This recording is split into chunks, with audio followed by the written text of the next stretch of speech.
일요일 밤 11시 슬픈 영화를 보며 펑펑 우는 감성 끝판왕 INFP.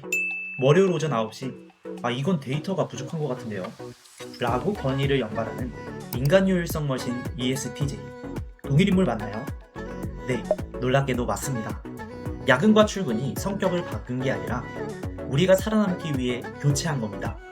분명 어젠 INFP였는데 오늘 회사를 출근하니 갑자기 ESTJ가 되었네요. 봐봐, 난 MBTI 같은 거 압니다. 이게 어떻게 나를 설명해? 혹시 이런 분들이 주변에 계시다면 오늘 잘 들어보고 공유해주세요. 요즘 소개팅 나가면요, 이름부터 묻지 않아요. 혹시 MBTI가 뭐예요? 라는 질문이 먼저 나옵니다. 지금은 MBTI가 혈액형보다 더 중요한 신상 정보인 것 같죠? 이름은 기억 못해도 그 사람 I였어 라고 기억하죠.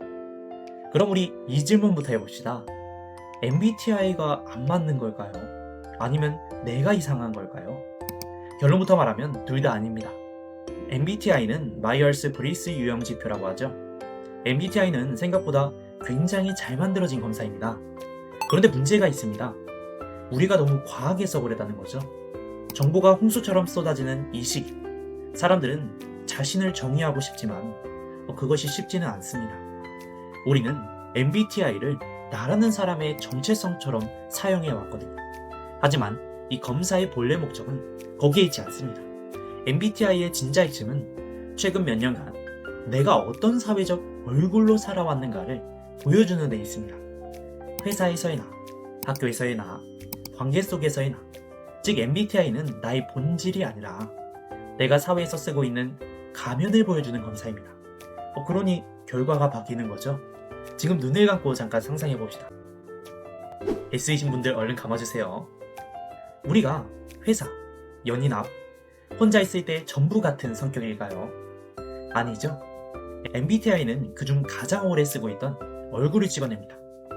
환경이 바뀌고 역할이 바뀌고 살아남기 위해 선택한 태도가 달라졌을 뿐이에요.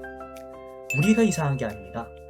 오히려 상황에 맞게 잘 적응해왔다는 증거죠.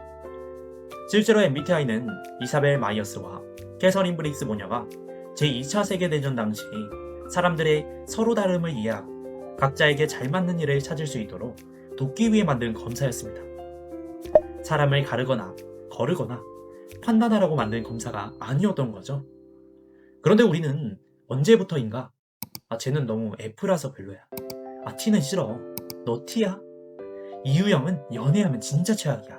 라는 말로 MBTI를 서로를 이해하는 도구가 아니라 배제 기준으로 써버렸습니다. 실제로 어떤 회사에서는 이 유형 아니면 안 받는다라는 회사도 있었다고 합니다. 그래서 오늘 이렇게 다시 정의해봅시다. 이게 나야가 아니라 이건 내가 지금 쓰고 있는 사회적 얼굴이구나 라고요. MBTI는 나를 가두는 상자가 아니라 나와 상대를 비추는 돋보기여야 합니다. 상극인 사람을 밀어낼 이유를 찾는 게 아니라 우리가 왜 다른지를 이해하는 출발점이 되어야 하죠. MBTI는 우리를 규정하기 위해 존재하지 않습니다. 우리를 하나의 틀에 가두기 위해 존재하는 것이 아닌 우리라는 넓은 세상을 더 깊이 이해하기 위해 존재합니다.